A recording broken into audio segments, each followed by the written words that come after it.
৪৮ দিন আগে শেষ বিদায় জানানো হয়েছিল মুসলিম আলী চৌধুরী রেজবিকে। হবিগঞ্জ সদর উপজেলার নিজামপুর বলবারচক গ্রামের মানুষটি মৃত্যুর পর শায়িত হয়েছিলেন নিজ বাড়ির পাশে।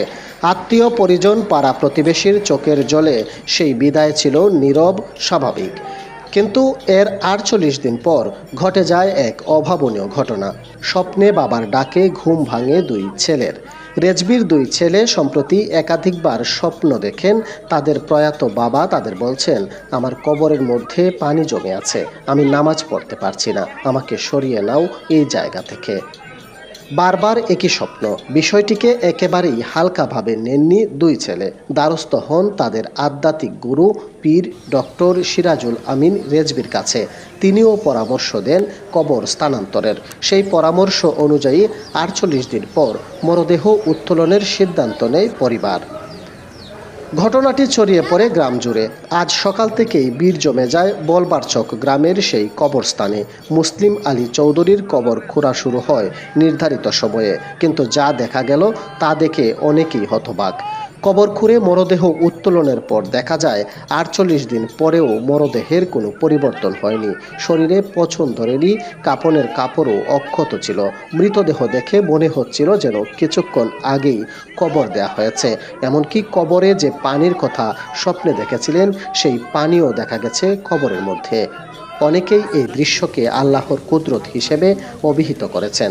কেউ কেউ বলেছেন, নেক আমলদারদের মরদেহ এভাবেই হেফাজতে থাকে, এটা এক অলৌকিক ইশারা।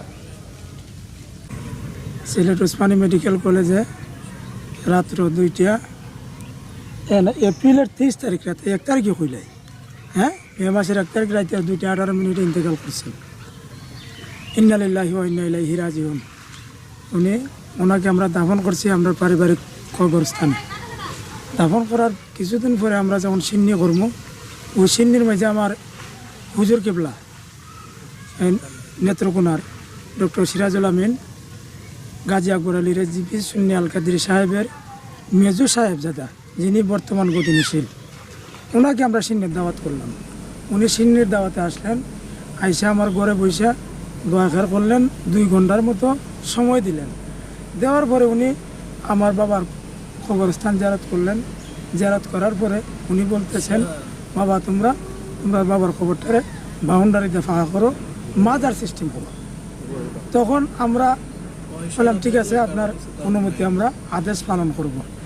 আদেশ পালন করতে যাই গিয়া আমরা যখন কইলাম যে এখানে ফাঁকাকরণ করবো, আমার বাড়িতে পারিবারিক চোখ গুরুস্থান হওয়াতে, কবরস্থান হওয়াতে এটা করতে পারলাম না। না করার পরে ওনাকে ফোন দিলাম, যে বললাম, হুজুর আপনার আদেশ তো আমরা মানতে পারলাম না। উনি বললেন কি? আমরা বললাম, হুজুর এই অবস্থান আমরা বাধা ভিন্ন হয়েছে। উনি বললেন, আপনাদের নিজস্ব জায়গা আসেনি? আমি বললাম যে কবরের পাশে দক্ষিণ দিকে 10 শতক জায়গা আছে আমার, আমরা নিজস্ব, এটা আমরা যৌতুক না, আমার বাবা রেখাই, আমরা এখানে দিয়ে দিই, আপনি যদি বলেন। তো উনি বললেন ঠিক আছে, আমি কিছুদিন পরে আসবো, তোমাদেরকে ফোন দিব, দিয়া বলবো তোমরা অবস্থানে যাইবে। তো কালকে রাত 8টার সময় উনি ফোন দিছে, ফোন দেওয়া বলছে তোমরা তাড়াতাড়ি করে নতুন খবরের ব্যবস্থা করো, তোমরা কাম কমপ্লিট করো। আমরা রাত্রে 12টা থেকে শুরু করে সকাল 11টা পর্যন্ত আমরা খবরের কাজ কমপ্লিট করছি। করার পরে উনি আসছেন। উনি আইসা পুরান খবর খুঁজছেন, খুঁজতে আমার বাবাকে উঠাইছেন। একবারে তরতাজা, যেমন ছিলেন, যেমন তো ইসলাম তেমনই উনি আছেন। এরপরে আমরা নতুনভাবে সমাজ 48 দিন পরে খবর থেকে উঠানো হয়েছে, 48 দিন পরে, 1 মাস প্রায় 18 দিন পরে তোলা হয়েছে। যেমন ছিলেন তেমনি আমরা এখন ওনাকে অন্য জায়গায় রাখছি, আমাদের জায়গায়। সেই জায়গাটাও আমরা হেজবিয়া খান নামে, আমরা 4 ভাই 3 বোন, আমরা মালিগুমকা, এটা আমরা উপা করে দিছি এই নামে। এটাতে আমরা কোনো লাই দাবি নাই, সারা বিশ্ব জগতের মুসলমানের দাবি।